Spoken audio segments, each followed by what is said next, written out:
Existe una hora de la que se podría decir que no pertenece a nadie. Esa hora no es la medianoche, esa que conserva algo de glamour, de copa, de cubata en la mano, de luces de colores. Tampoco es el amanecer que trae consigo la promesa frágil que pronto se rompe, esa promesa de un nuevo comienzo. La hora de la que hablamos hoy es una hora anterior, las 4, las 5 de la mañana en Málaga, en El Palo. Las calles están vacías, húmedas todavía de sal, con ese silencio que no es paz, sino agotamiento en este caso. En este punto, alguien sale de una fiesta con los ojos rojos, la resaca instalada en el pecho, grabada a fuego. Hay algo en ese momento que le dice todo a esa persona. Si sigues aquí, si sigues girando en este mismo ciclo, todo se acabará rompiendo.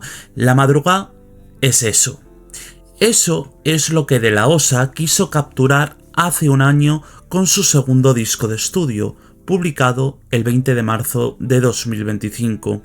El disco lleva ese nombre como una confesión y en cierto modo a mí me gusta decir que es como un mapa para encontrar la vuelta a lo que era Dani, no De La Osa.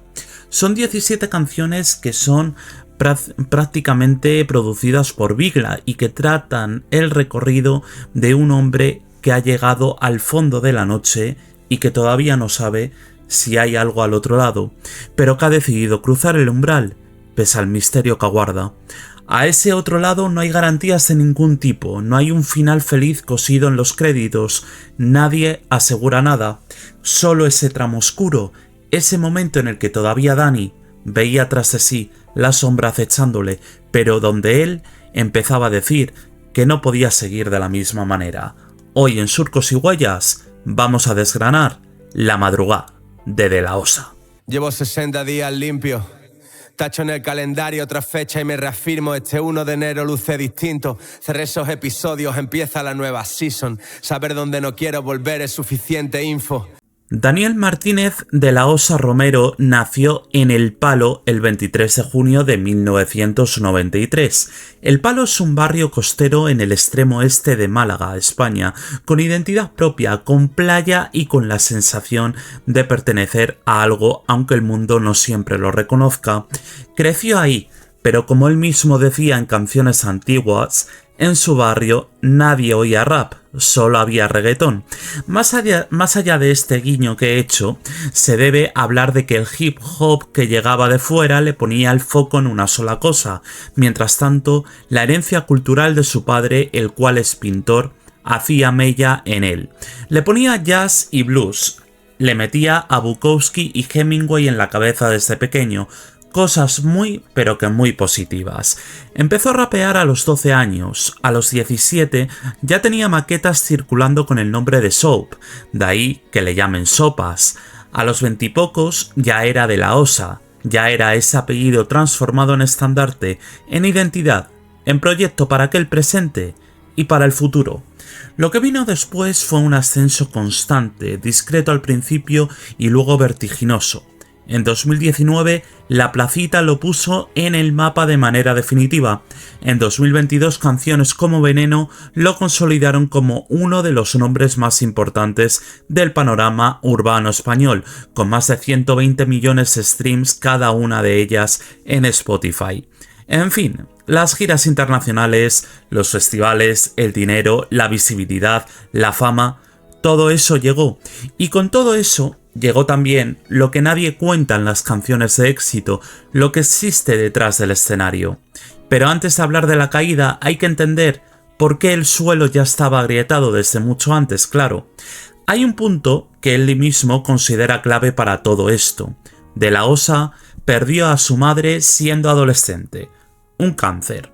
Él mismo decía que perder a uno de sus referentes fue algo realmente doloroso, pero más allá del dolor, la soledad administrativa del mismo, el trámite frío que rodea a lo irreparable, también era un lastre. La muerte de su madre es una herida que aparece tarde, muy tarde en su obra, como si tardara años en encontrar las palabras exactas, como si primero hubiera que vivir mucho ruido para llegar en algún momento al silencio que lo contiene.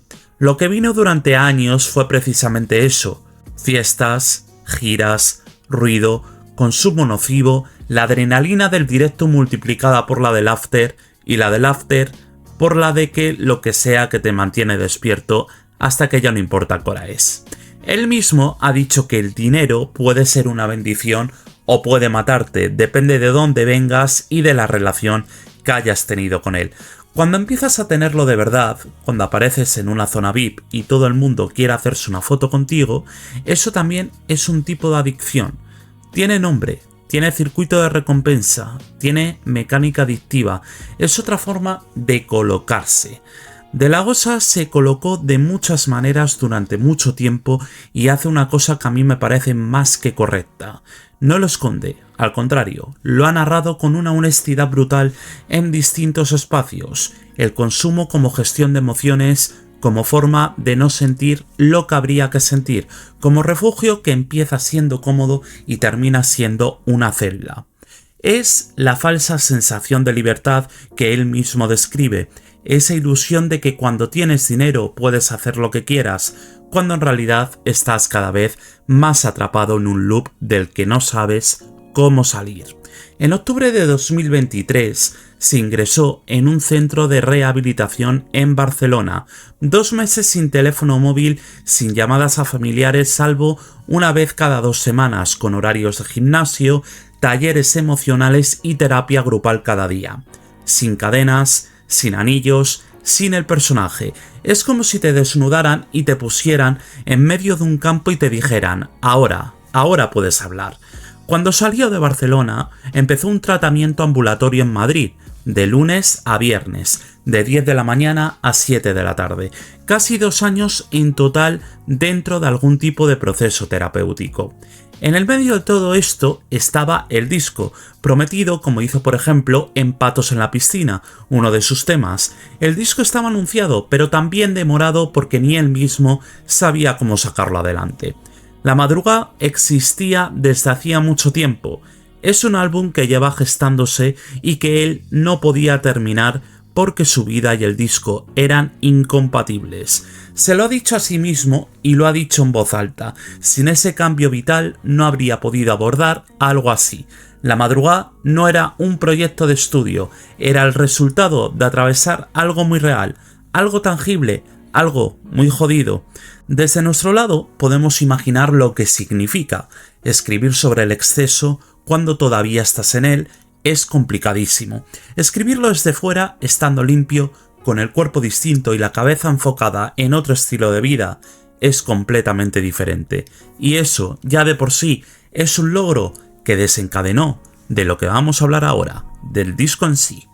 Ahora siempre que amanezco agradezco, lo tengo todo, cómo no iba a estar satisfecho. He recuperado a Dani, a mi hermano y mi viejo, le follen a De La Osa, la música y al label. La palabra madrugá tiene en el universo andaluz una resonancia particular.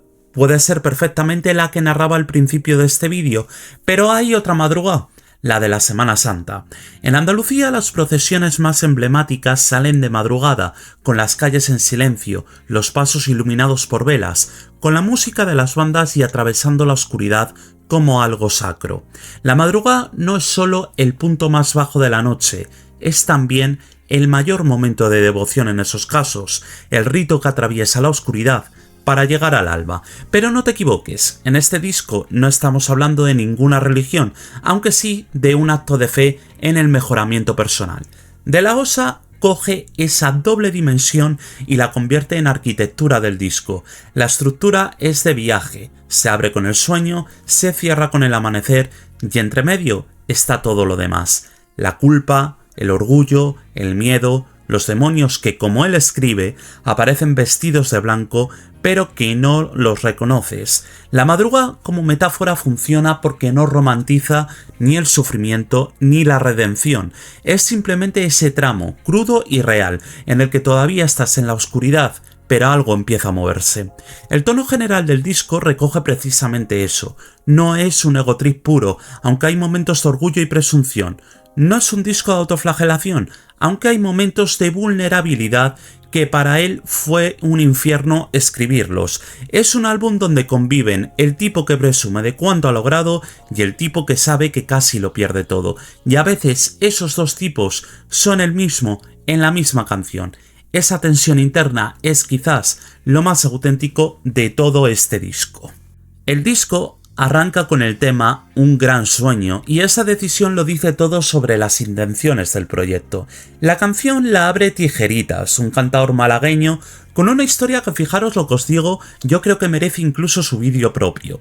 Tijeritas es un tipo que el mismísimo Camarón buscaba desde el portal para que le cantara por la ventana. Por eso hay algo en ese inicio, hay cierta magia en ese deje flamenco auténtico y antiguo que sitúa el disco en un territorio muy específico. Esto no es rap desconectado de sus raíces, esto es algo que pertenece a un lugar exacto, a un barrio exacto, a una manera de entender la música como herencia oral. Y ahí es, por otro lado, donde mucha gente se equivoca. Aquí no está el de la osa de Rounders ni el de Dicen de mí, pero tampoco importa porque la idea es otra distinta. El sueño que se menciona en este primer tema no es una ambición genérica de fama, es el sueño del chico del palo, que quería algo más, que lo consiguió y que todavía no sabe del todo qué precio ha pagado por ello. Inmediatamente después, en To The Sky, ya aparece la distancia crítica. Él mismo rapea que las prendas de lujo, los asientos de cuero, todo ese enredo, llegó a ser parte de lo que era y que se bajó del barco. Hay algo en esa confesión tan temprana en el tracklist que anticipa el tono de todo el álbum. Esto no es un disco que glorifique lo que fue, es un disco que lo examina y que le dice a todo aquel que sueña con ello que si miras mucho a la luz, te puedes quedar ciego.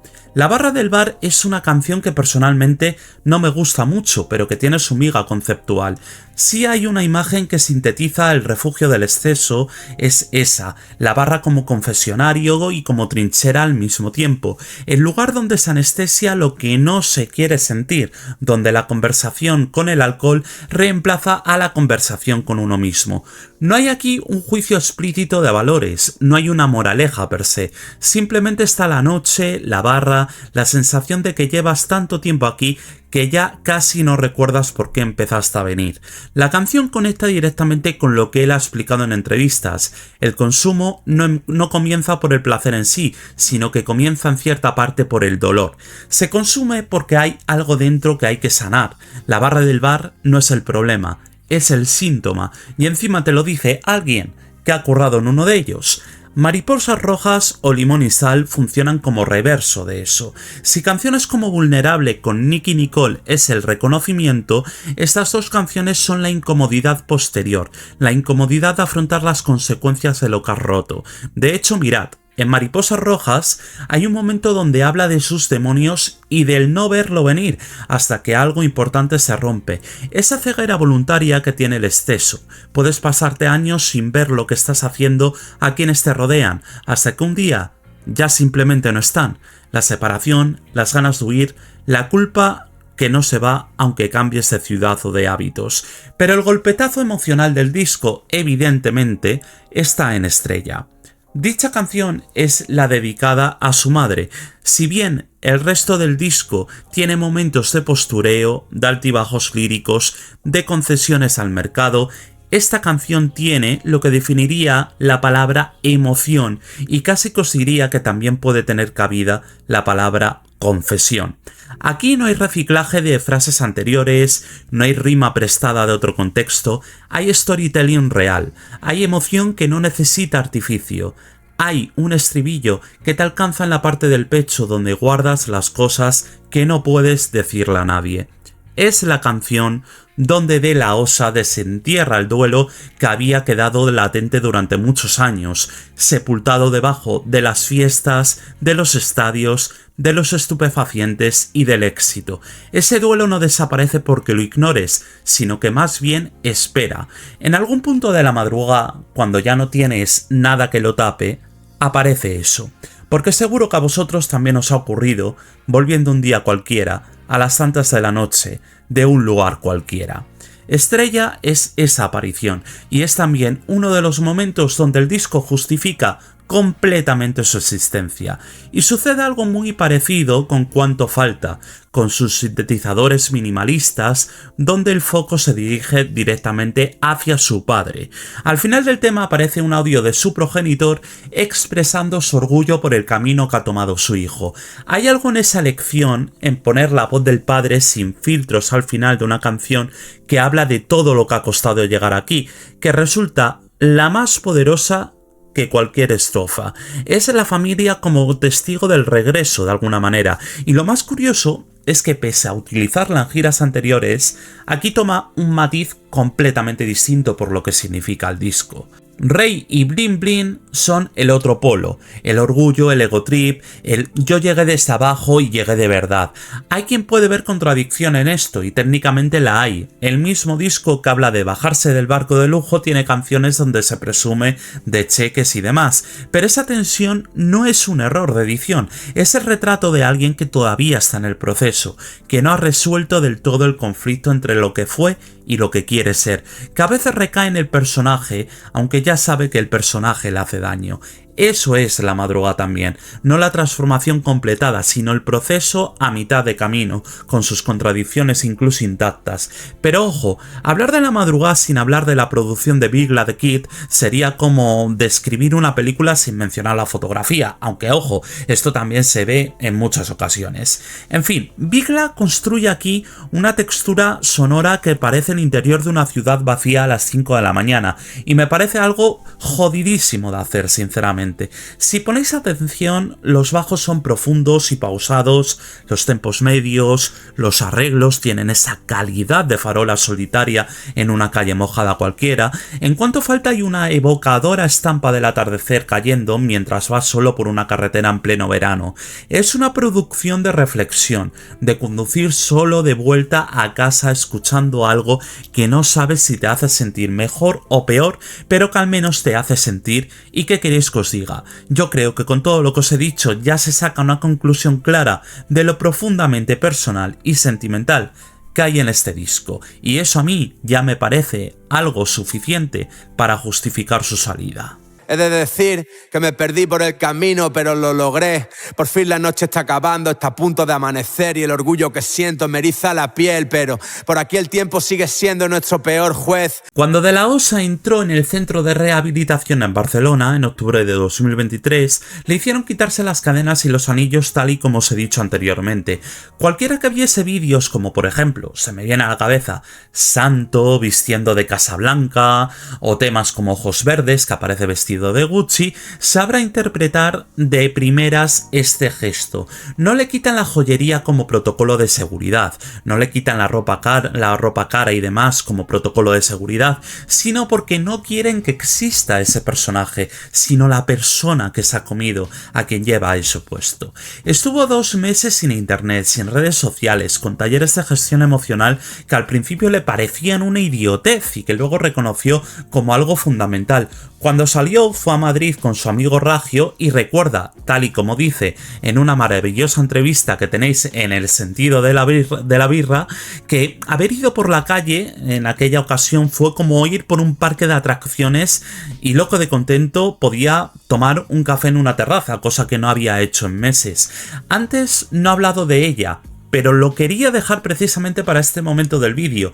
Hablemos de la letra de Noah Season, porque la letra de Noah Season, uno de los sencillos previos al álbum, es casi un diario de ese proceso. 60 días limpios tachados en un calendario, el 1 de enero que luce distinto, la rueda del falso éxito y la vida rápida que empezó a ser problemática, como dice, y tras todo eso, recuperar a Dani, mandar a tomar por culo a De La Osa, a la música, a los sellos y a toda esa pantomima que en realidad es una farsa, es una mentira. Está claro que ahí está la distinción. Dani es la persona, De La Osa es el personaje, y durante años de la Osa había devorado a Dani sin que nadie pusiera mucho reparo en ello. El cambio físico que todos mencionaron cuando volvió a aparecer en público fue parte de ese regreso. El cuerpo también venía del proceso, también llevaba las marcas de lo que había pasado y también necesitaba reconstruirse de alguna manera, como le pasa a muchas personas anónimas a diario. Su vuelta a El Palo, a la abuela Trini que les espera, al padre que sigue pintando sus cuadros, es el ancla que le devuelve a algo anterior a todo ese ruido. El barrio como origen y no como cliché, sino como lugar real al que regresas cuando necesitas recordar quién eres realmente. La Madruga es algo más que un proyecto discográfico. Es un disco hecho entre personas que se conocen de verdad, que se han acompañado en lo peor y que han decidido hacer algo bello con lo que queda. Ni siquiera es un disco que excluya a quien no estuvo, no hay rencor para ello. La nostalgia aparece en el disco, pero yo creo que no lo hace como debilidad, sino como reverencia. Es la copa que se pone, aunque el otro ya no esté, porque algunos rituales son la única forma que tenemos de seguir diciéndole a alguien que lo echamos de menos.